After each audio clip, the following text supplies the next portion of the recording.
Una cuestión, un esquema que podría ser una de las cosas que a mí me preocupa es la reactivación de todo otro tipo de comercio, no solamente los limitados a la cobertura alimentaria. Supongamos que se hicieran test rápidos para detectar si hay gente contaminada o no dentro del personal que asiste o atiende ese tipo de comercios.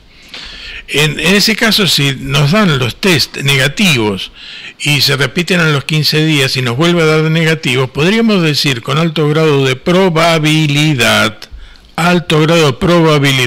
no certeza absoluta, de que esa persona está libre de virus en ese momento. ¿Estamos? Entonces, esa persona podría estar a cargo en la venta o en la distribución de los productos de su comercio.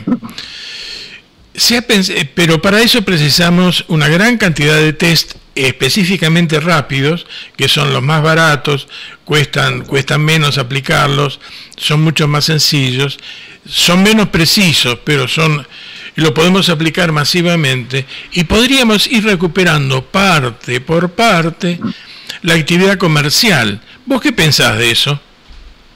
Yo estoy de acuerdo con eso en la medida que entendamos, y siempre es más difícil plantear un esquema o contraponerlo con una idea, ¿no? Y no hablo de tu caso, no hablo de esta conversación, digo, la gente parte de muchos con los que hablo por las redes o por teléfono o presencialmente, parten de un principio que es lógico, dicen, che, escúchame, si los accesos están cerrados, y ayer cumplimos 40 días de aislamiento, el virus no está. Entonces, ¿por qué no nos dejan hacer tal o cual cosa? Porque puede entrar. De nuevo, lo que hay que decir es que, como dijiste vos, alta probabilidad de que no tengamos. Exacto. No certeza. Entonces, cuando vos tenés esa imagen incorporada de que el tema está resuelto, entonces, ¿por qué no habilitar tal o cual rubro? Bueno, acá viene la explicación odiosa y aburrida. ¿Cuál es esa explicación? Cuando Alberto Fernández como presidente, en consenso con todos los gobernadores, dicta el primer decreto de cuarentena, el primer DNU, establece los rubros que tienen excepción. Correcto. Y cada vez que se reúne con los gobernadores le plantean al presidente determinadas excepciones. ¿Y por qué? Porque los intendentes le están planteando a los gobernadores, mirá, en nuestro pueblo se podría hacer tal o cual cosa. Entonces, eso está analizado por expertos, por los comités y por todas estas cosas que se hacen, no con el ánimo de joder a la gente, sino con el ánimo de decir, bueno, a ver, en tal lugar, tal actividad, a partir de las estadísticas, a partir de cruce de datos, sí se puede habilitar. Nosotros, en nuestro caso, por ejemplo, un tema que tiene que ver con la reactivación económica del futuro, pero también de comer hoy, es la pesca en línea de playa, el tipo que va con la caña a pescar.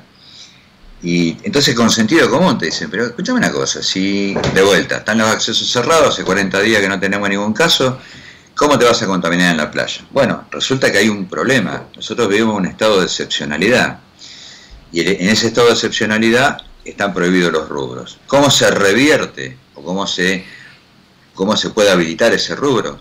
A través de datos. Entonces lo que hizo el municipio fue abrir un registro de quiénes son los pescadores, quiénes son las personas que pescan bajo un sistema de declaración jurada, después hay todo un cruce de datos, y con ese mapeo, ¿cuántos son? ¿300, 200, 150, 1500? ¿Cuántos son? A partir de ese dato se propone a la provincia, y la provincia lo propone a la nación. Y es probable que nos lo habiliten. Ahora, lleva un tiempo. Es correcto, si no, estoy de acuerdo con... Es preferible ser odioso en los tiempos y no tener que después decir, che, discúlpame, nos equivocamos, nos apuramos, y resulta que el virus venía en la lisa, por decirte una estupidez, pero correcto. No se puede liberar graciosamente, entre otras cosas, no porque los intendentes no tengan autoridad, sino porque en la situación de excepcionalidad que estamos viviendo, los intendentes están sujetos también a protocolos provinciales y nacionales. Es la pirámide de habilitación. Pero una de las cuestiones, te digo, el déficit, o sea, el problema que yo le veo a todo el sistema que vos has descrito, le veo una pata floja, que es determinar que aquel sujeto que tramita la habilitación para desarrollar un tipo de actividad sea test negativo. O sea, que no tenga la presencia en su cuerpo del virus. Eso es lo que a mí me preocupa. De la misma manera que me preocupa... Daniel, para eso necesitas reactivos, y los reactivos están recién llegando. No es algo que uno diga, bueno, el municipio va a hacer una compra para estar seguro. Perfecto. Acá vamos. Para ponerlo en términos criollos. Acá estamos entonces previendo...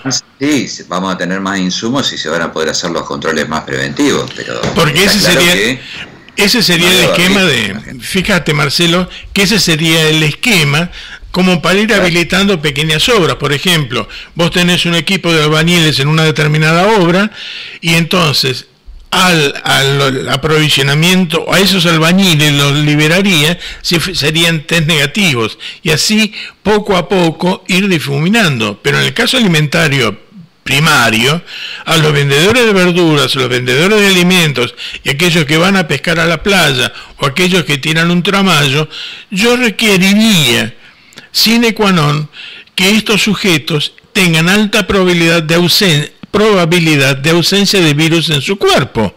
Entonces claro, ahí... Para eso tengo que tener los reactivos. Ahí está. ¿Para cuándo calculás que vamos a tener esos reactivos? Claro. Digamos, y están llegando. Pero están llegando, ya te digo, hubo que ir un avión que viajó excepcionalmente con 4 tripulaciones hasta China para traer reactivos para la provincia de Buenos Aires. A ver. O sea que estamos... al principio, esto desnudó... Todas las falencias. Desnudó todo, lo malo y lo bueno, sacó la solidaridad de la gente, sacó la voluntad de colaborar de la gente y también todo lo malo del sistema de las cosas que carecemos. Nos hace ver a la sociedad con otras caras.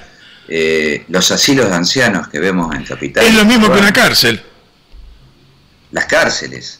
Claro. Descubrimos ahora que hay superpoblación. No, lo que pasa es que el otro día tuvimos que esperar, ver por la tele que un tipo en una protesta se cayera tratando de pasar un pabellón a otro y se quebrara una pata para que en la ambulancia le hicieran el testeo y diera positivo.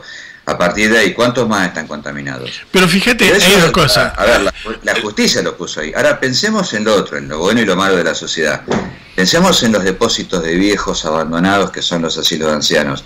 Más allá de las lágrimas de los familiares cuando pasan estas cosas. Yo digo, sí, lágrimas tardías, yo le digo.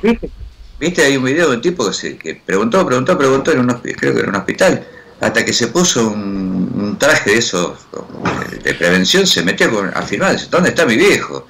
Y el tipo estaba muerto al lado de un montón de viejos que estaban terminando de respirar. Digo, ¿y ahí la culpa de quién es? Y la culpa es del Estado que no controla, pero nunca la culpa es del que depositó al viejo ahí. No, es una culpa, no podemos, vos sabés que yo pienso, ahí está, ¿ves? Es una gran diferencia, por lo menos en el planteo, que es lógico discutir. Vos sabés que yo no pienso en las responsabilidades individuales, no creo en la responsabilidad individual, sino que hay un sistema que condiciona una determinada modalidad de funcionamiento que se distorsiona o se acomoda en el tiempo y después, ante una agresión, se rompe todo el sistema. Es lo que pasó con las cárceles, es lo que pasa con los asilos de ancianos. Lo que digo de la responsabilidad individual es que eso mismo que vos describís como un sistema al que nos vamos acostumbrando, como el síndrome de la rana en el agua, ¿viste? Sí, correcto, sí.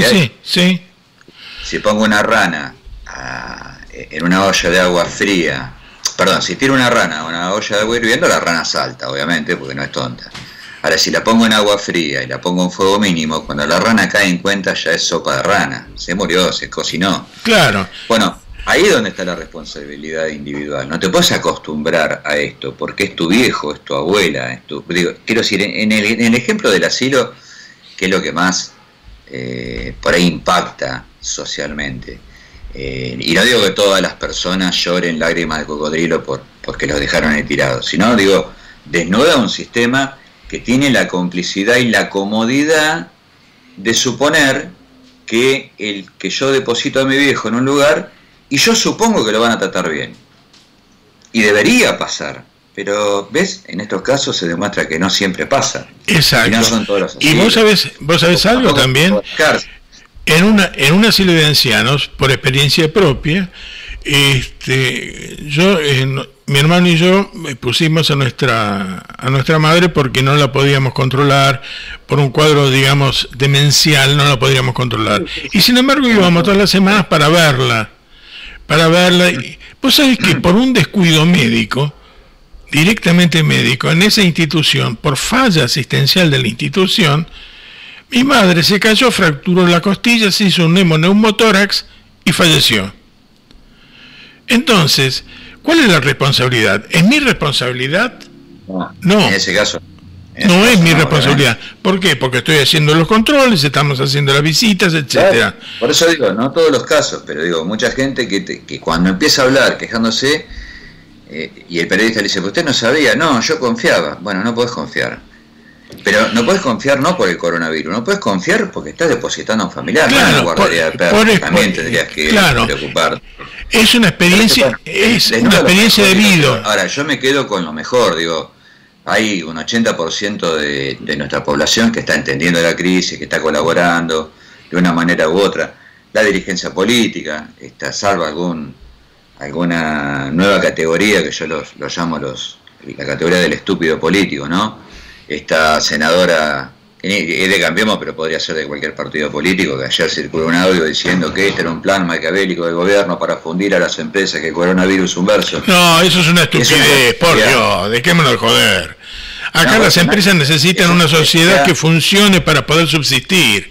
Dejémonos... Bueno, pero el ministerio es una nueva categoría, es el estúpido político. Y el estúpido político no es el que no piensa como yo, es el que dice estas estupideces. Bueno, esos afortunadamente son menos del 5% de todo el universo político y de toda la población.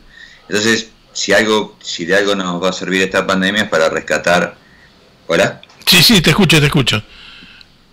Para rescatar lo bueno de la sociedad y a partir de ahí empezar a pensar el futuro. Yo no creo... hay mucha gente que se aferra a las palabras del Papa Francisco. Te anticipo que soy agnóstico, que no profeso ninguna fe.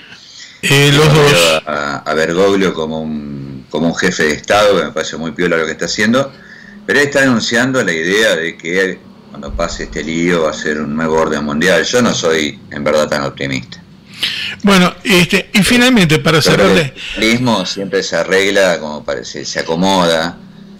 Tiene espaldas para bancar esto, va a haber nuevas formas seguramente, pero la concentración económica, ese 1% del mundo que maneja el 95% de la riqueza, va a seguir estando con otros nombres, con otra forma, con otras caras. Pero bueno, si esto nos sirve para darnos cuenta, por lo menos ya tenemos un paso adelante. Por lo menos reconocemos el problema.